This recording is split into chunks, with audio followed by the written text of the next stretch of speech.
नमस्कार। जय महाकाल। प्रैक्टिकल पंडित में आज एक बहुत ही अच्छे विषय के ऊपर हम लोग बात करने के लिए जा रहे हैं कि घर में पूजा पाठ किस तरीके से करें और क्या पूजा करनी ज़रूरी है, सत्संग क्या होता है, उसका क्या फल है, क्या महत्व है। आइए इस विषय में चर्चा करने से पहले मैं आपको एक कथा सुनाता हूँ।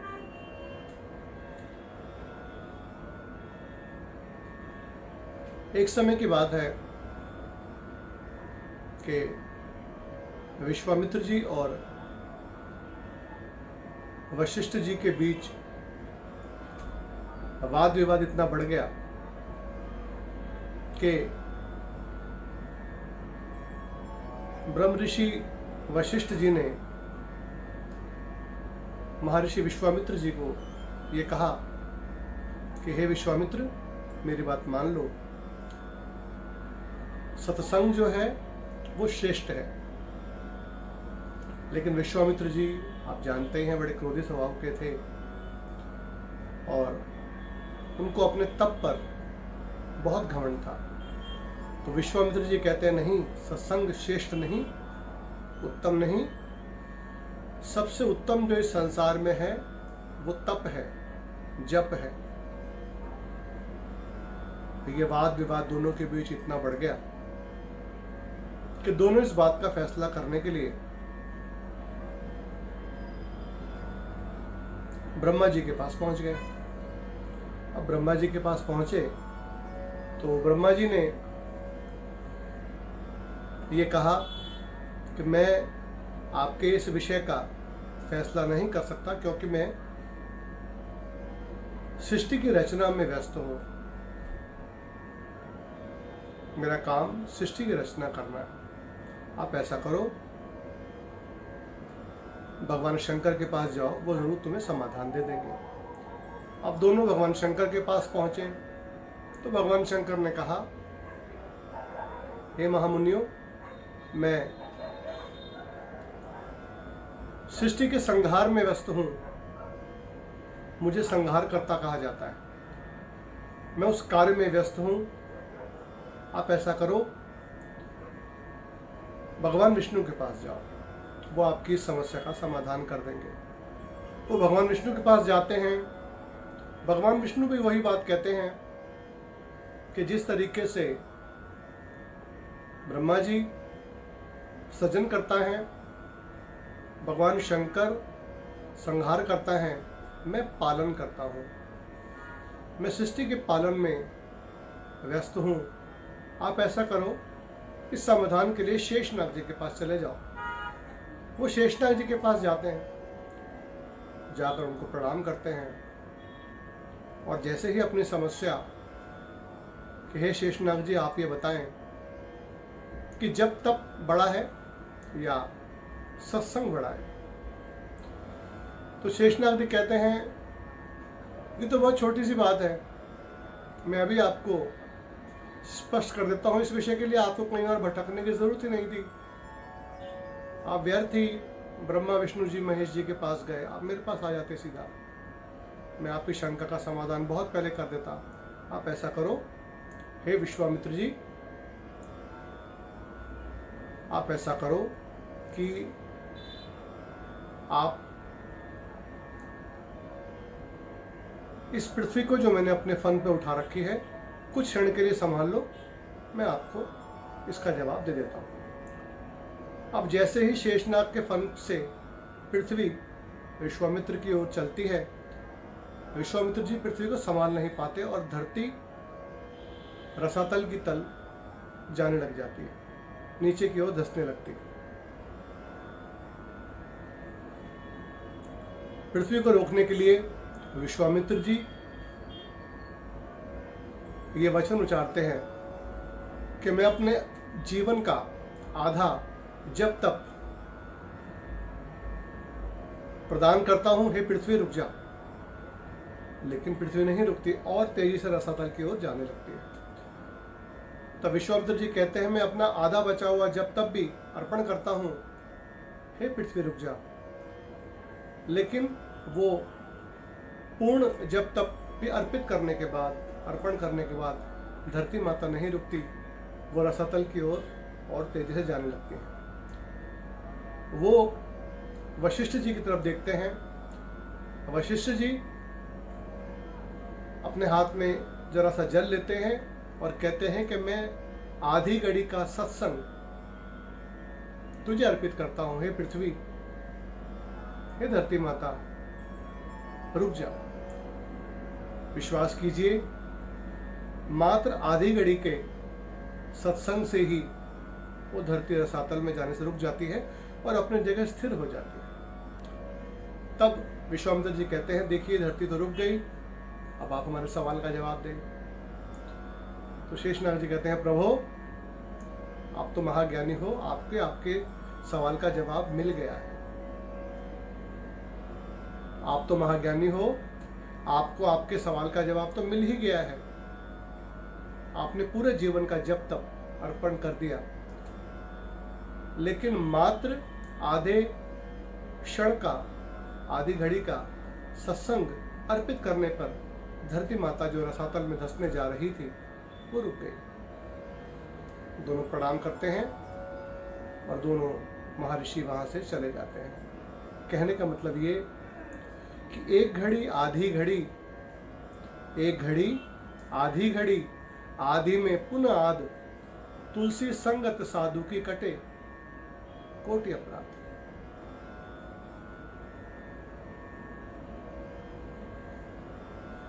कि मात्र आधी घड़ी का सत्संग आपको वो फल दे सकता है कि जो आप सोच भी नहीं सकते। अब ये विषय मैंने घर की पूजा के विषय में क्यों बताया? कभी आपने गौर किया कि घर में, अपने मंदिर में अपने इतने देवी देवता बिठा के रखे हैं,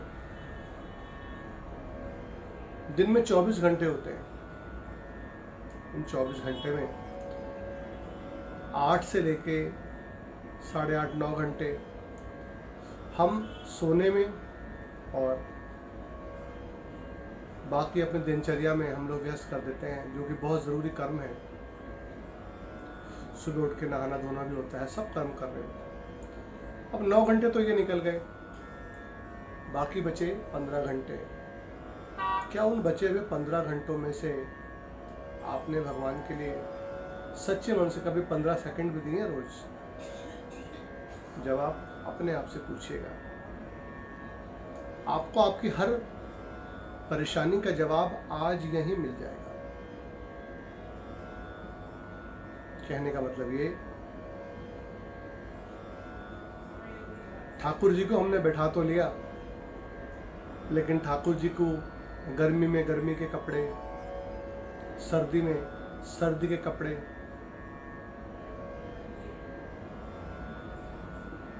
मैं ये नहीं कहता कि रोज उनको नहलाओ, लेकिन हफ्ते में एक बार तो नहला ही सकते हैं, रविवार के दिन। इतना समय तो हमारे पास होना ही चाहिए अगर ठाकुर जी को बैठाया है तो। मैं ये नहीं कहता कि रोज आप मंदिर की साफ सफाई करो, संभव नहीं है, लेकिन हफ्ते में एक बार तो कर सकते हो भाई। क्या भगवान से सिर्फ मांगना ही है, कुछ अर्पित नहीं करना? अरे भैया, भगवान को जो भोग लगाओगे, भगवान तो भाव का भूखा है।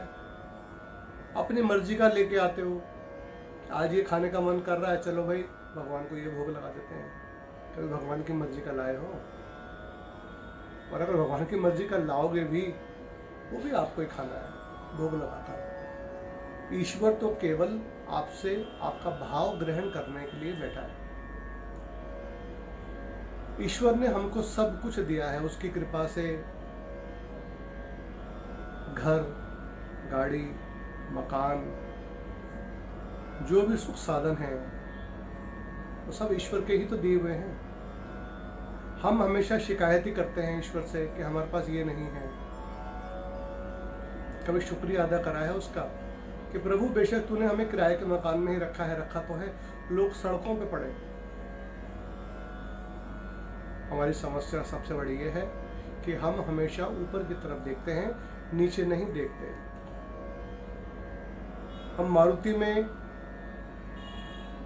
हुंडई में ट्रैवल कर रहे हैं, छोटी गाड़ी में ट्रैवल कर रहे हैं, वो भी ईश्वर की कृपा है। कल को आप मर्सिडीज में बैठोगे, वो भी ईश्वर की कृपा है।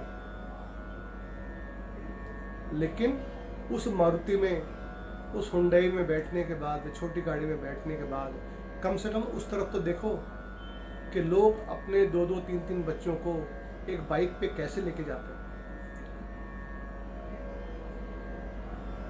हम में से ज़्यादातर लोग जो इस वीडियो को देख रहे हैं, कोई भी ऐसे नहीं है कि जो बहुत बड़े घर में जिनका जन्म हुआ हो, या हुआ भी हो तो हमने अपने जीवन में क्या परेशानियां नहीं देखी। विश्वास कीजिए, जब बुरा वक्त आता है ना,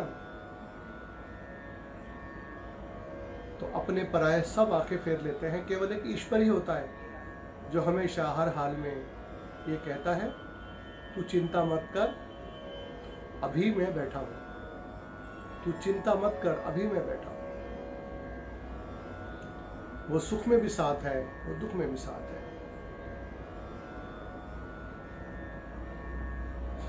घर में ईश्वर को बैठाने के बाद कम से कम रोज का एक नियम बना लें। जब घर से आप कहीं जा रहे हैं बाहर,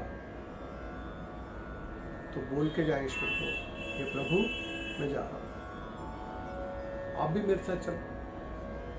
उसका मतलब ये नहीं है कि ठाकुर जी को उठाया और लेके चल दिए, नहीं। केवल इतना बोलो कि प्रभु मैं जा रहा हूं, मेरे साथ चलिए। जब प्रभु साथ चलेंगे ना, तो बाकी जो परेशानियां हैं ना, साथ नहीं चलेंगे आपके। मानसिक तनाव कहाँ चला जाएगा, कुछ दिन करके तो देखो। लेकिन बात वही है भैया, हम लोगों को उपाय भी वो करने में मज़ा आता है जिसमें जेब से पैसा खर्च हो, और पैसा खर्च तो हो, अच्छा खासा पैसा खर्च हो। ये फ्री का उपाय बता दिया पंडित जी आपने तो, लेकिन ये जो प्रैक्टिकल पंडित की जो सोच है, यही है कि हम कैसे आपको आपकी समस्याओं के समाधान दे सकें, कम से कम खर्चे में या बिल्कुल ना के बराबर खर्चे में। दो बातों का और ध्यान रखें आप। घर में कोशिश करें कि सुबह और शाम ज्योत जरूर जागृत करें। मैं ये नहीं कहता कि आपको हर रोज फल फ्रूट मिठाइयाँ ही लेके आनी है। विशेष त्योहारों पे, विशेष दिन पे आप ला सकते हैं, वरना घर की एक डब्बी के अंदर थोड़ी मिश्री ला के रख लें। डायमंड मिश्री मिलती है, वरना धागे वाली मिश्री ले आए, उसको तोड़ लें छोटे छोटे पीसेस में, और या बताशे ला के रख लें। भगवान को सुबह शाम वही भोग लगाएं, और उसके बाद उसको इस्तेमाल कर लें। मैंने पहले ही कहा कि भगवान को जो भोग लगाते हैं, भगवान तो भाव ग्रहण करता है। एक छोटी सी लुटिया में जल भर के रखें, और ज्योत जगाने के बाद जो भी आप पाठ करना चाहते हो, हनुमान चालीसा का पाठ करो, दुर्गा चालीसा का पाठ करो। कम समय है तो केवल 6 बार राम का नाम बोल लो, बहुत है।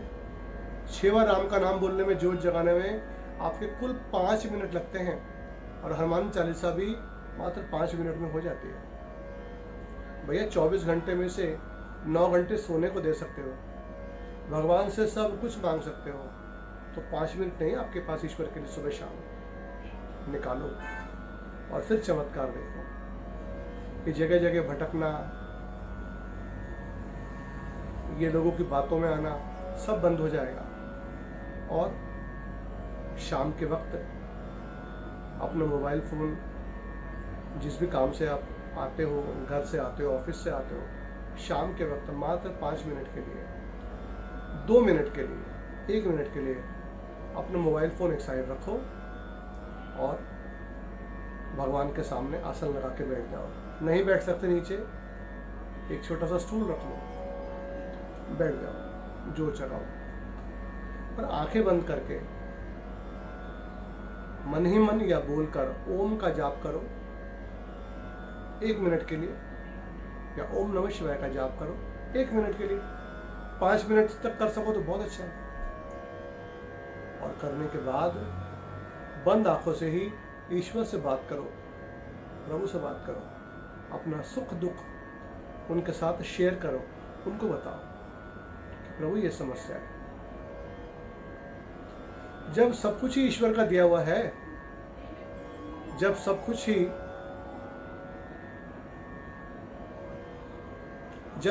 ही ईश्वर का दिया हुआ है, तो समस्या भी ईश्वर दूर करेंगे, जल्दी दूर करेंगे। लेकिन बात वही है, सकल पदार्थ है जग माही, कर्महीन नर पावत नहीं। भैया कुछ करोगे नहीं तो मिलेगा कैसे? इसलिए सोचने से ज्यादा करना शुरू कर दो। ऐसे ही और अन्य विषयों के ऊपर चर्चा करने के लिए, आपकी सोच को शुद्ध जागृत करने के लिए मेरे साथ जुड़िए प्रैक्टिकल पंडित में, हमारे YouTube, Instagram और Facebook पेजेस के ऊपर। और अपने जैसे और लोगों को इस वीडियो को शेयर करें, इसको लाइक करें, और हाँ, इस चैनल को सब्सक्राइब जरूर करें यदि आप चाहते हैं कि ऐसे और विषय मैं आपके साथ शेयर करूं। मेरी सीधी सी सोच है कि समस्या सबके साथ आती है, उसका समाधान सबको मिले और कम से कम खर्चे में मिले। आप सभी को पंडित पंकज शर्मा, काली मंदिर की ओर से जय महाकाल।